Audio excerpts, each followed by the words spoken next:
storm ever. My guy's out there, risking his life. That's the game. I hate the game!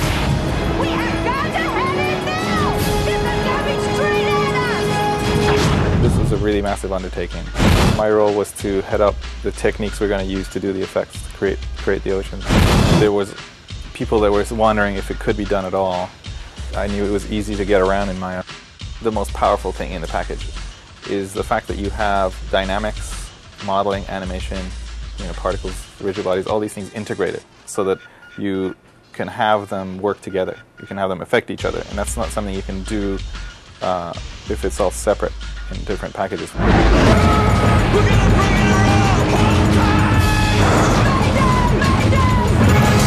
One of the first things we did for the animatic and animation was to figure out how the boats move on these oceans. What would it be like if you were actually out in 50-foot seas with a camera trying to film another boat?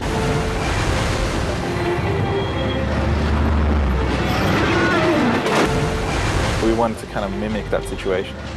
So what we did was we brought in our ocean as a plugin into Maya, and then using the Maya rigid bodies and expressions and plugins, we were able to replicate what boats actually do in reaction to the ocean.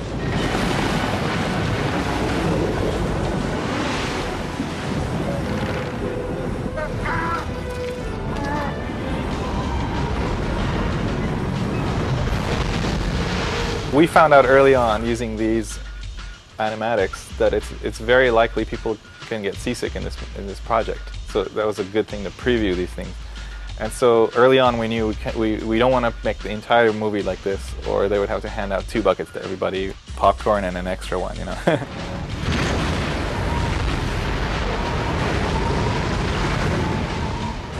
We had good support and help from Alias Wave from themselves to help us if we got stuck. And I think that kind of closer relationship is going to really help in the future as well.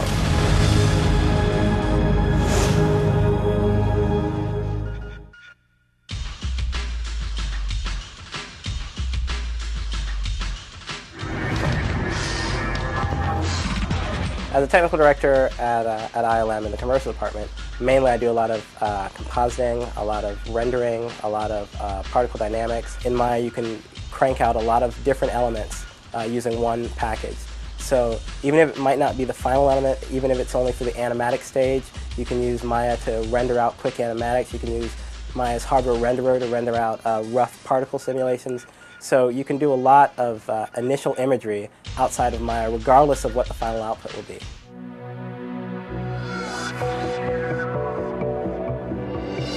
To an engineer, it's the freedom to question everything. We've been using particles more and more with every commercial that we do here at ILM.